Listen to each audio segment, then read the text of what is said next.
Come, take a seat. Hello everyone. We're going to get our advertisers brought out in a moment. Is that alright? Pedro, just how does it feel to be back with the McLaren family? It's always great to have you here.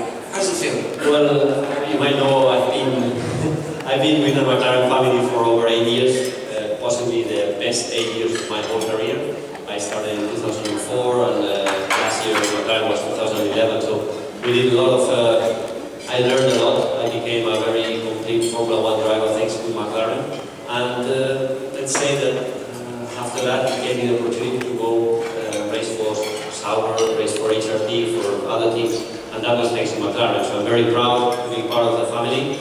I still always, whenever I go to any racetrack around the world, the first thing I do is I go to the McLaren motorhome because I believe my friends are still there, and I just always really feel I've been very proud to be part of the McLaren. Absolutely. What was, in terms of being in the car, whether it was as a test driver, simulator, on-track testing, racing, what was a real highlight for you across those years? Well, those years there were many highlights. Difficult to pick up one. If I have to pick up one, possibly my podium finish in Hungary, which was very, very special, and my only one so far in Formula 1. But also the World Championship that Lewis Hamilton won in 2008. We were coming after a very difficult 2007, and that was possibly the highlight as a team because we managed the World Championship, and that was absolutely stunning moment. The only one I have been part of McLaren, but I think it was really, really a very, very impressive team effort. Well, you said that was the only World Championship in 2008, but there were plenty of race wins and very close near misses for World Championships over that period. How does it feel, you're very proud to be part of McLaren, how does it feel now the situation that the team are in? You hopeful for the future? Yeah, one thing I know I've learned all those years is how difficult it is to be competitive in Formula 1 and how deep is the McLaren's brain power. I'm pretty sure they will turn it over, and they are actually on that process. Today was a clear example of what they can do. It's not going to be easy, we all know how competitive Formula 1 is, but if any team can do it, it's McLaren. So I wish I was there, in a way, helping them as well. I think you do a little bit, because you were just in the Logitech simulator up front. How many laps did you cover over the last half I mean, it was not really impressive performance, because I was more on the grass than actually on the tarmac. I guess I've lost a bit of touch with the simulators in these past few years, but it was fun. It was fun, and actually at the end I was quite fast. Yeah? How was the simulator? It was good? Yeah, I mean, it's just that I was bad. The simulator was good and I was bad. Don't believe that. 4 seconds. Pedro, we've spoken quite a lot tonight at length regarding the Indy 500. Of course, it's big news. We've spoken to Zach, we've spoken to Fernando about it. He's a fellow countryman, he's a good friend of yours. How do you feel Fernando is going to fare? Well, the first thing I must say is I admire Fernando for how brave he is, because he's facing something I would never do. I've never been a fan of over racing. I have more a European mentality, but to face the best drivers in over racing around the world, it just proves that Fernando is not afraid of anything. He just wants to face it the best, and he's just going into something very, very different, a very different animal. It's like a football player that is playing in a big field, and suddenly you put him on a 7 against 7 on a really small pitch. It is the same, you play with the foot, you play with the ball, but it's actually a completely different technique, and that's what he's going to face. So I admire him for not being brave enough to actually taking the challenge. It's not going to be easy. Absolutely, I don't think anyone thinks it's going to be easy. How do you think he's going to fare then? Very well. I mean, actually anything could happen, because if there's any driver that is very special in Fernando. I've been with many drivers, working for many drivers around, in many teams in Formula 1. There are two that are special, I mean, 100%. And I knew it from the very first day I worked with them. And one is Lewis Hamilton and the other one is Fernando. And why? It's because with him 2 laps of anything, of karting, simulator, of real racing, or whatever category you can imagine, they are fast. While a normal driver will need 10, 15 laps, within 1 or 2 laps they are already on the pace. And that's what he will be. He will surprise many people in the States. You say speed, obviously, clearly is very important, but is there anything else that stands out about these guys who you put in that upper echelon of great drivers? Is there any other quality that you feel? Well, there's many, there's many, but with Fernando is the fact that whenever we go karting, he always has a better kart than mine, he always has a softer tire than mine, he always, and he does it through thorough, scientific approach. So, as an example, we were one time in Italy and he said, tomorrow let's go karting. So I said, yeah, where are we going karting? And he said, to Jesolo, which is a very well-known kart track in Italy. And I said, okay. So I went to my room, hotel, YouTube, I started looking at the racetrack and trying to memorize all the corners. When we arrived to the track, it just already didn't look like Jesolo, from what I could see. It was a completely different track. It was left-handed, the corners were to the left, Jesolo is to the right. So I said to Fernando, be careful because I think they are making us go the other way around, just to beat you, because all the karting drivers were there trying to beat Fernando. And he just, he was just started laughing. I said, well, it's not Jesolo. I only wanted to make sure that you didn't know the track and I could beat you.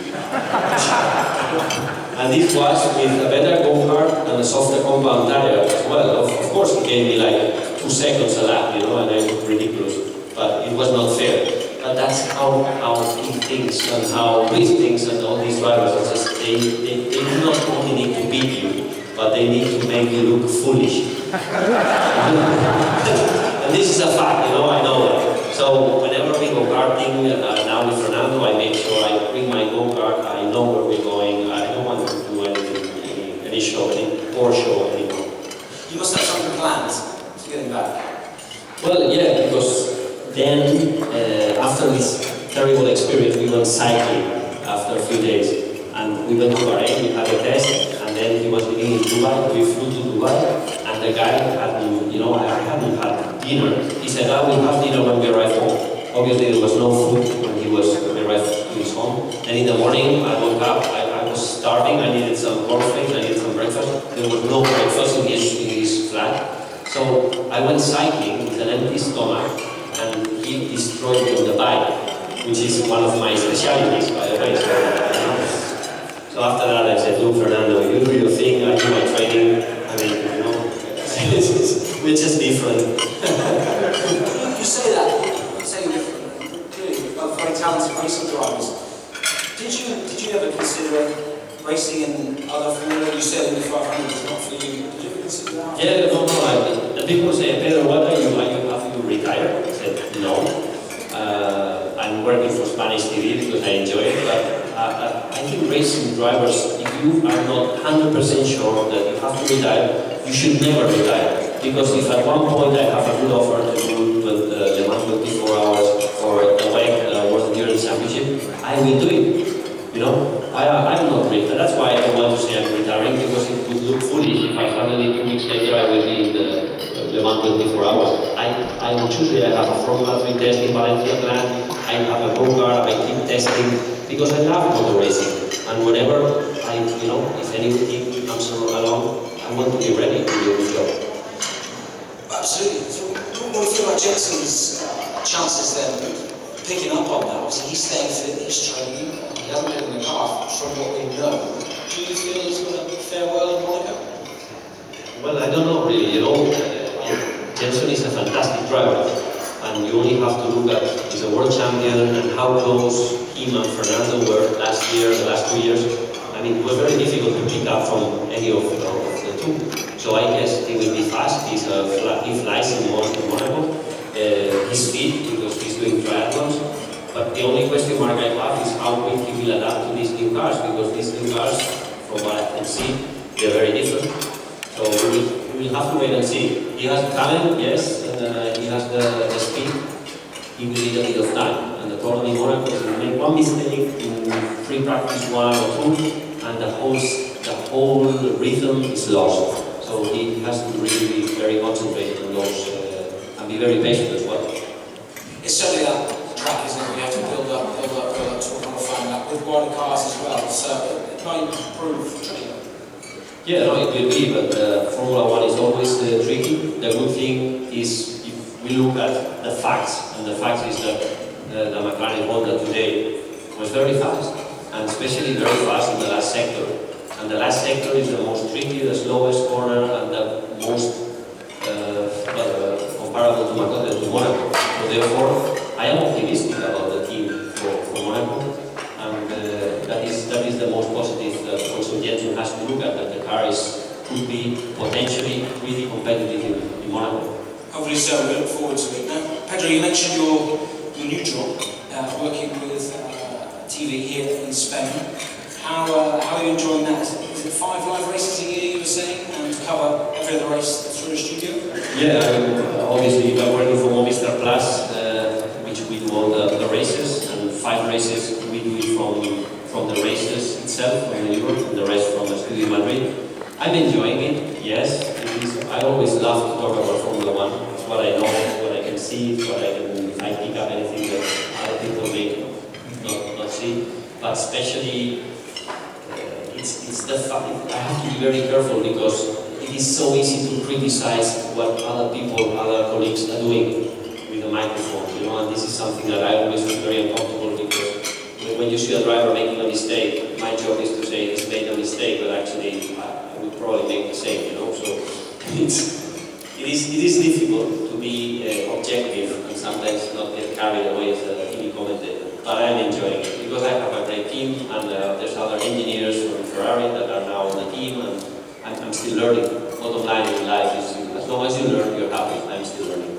Absolutely, but of course you're not the only ex-Formula One driver to be working in TV. You've got David Coulthard and Mark Webber and others. Who's the best? The best? Oh man. Who's the best broadcaster? The best broadcaster. I think that David is extremely, because he's funny, you know. He's funny, he's complete, he's interesting, he has knowledge, and Mark Webber as well. And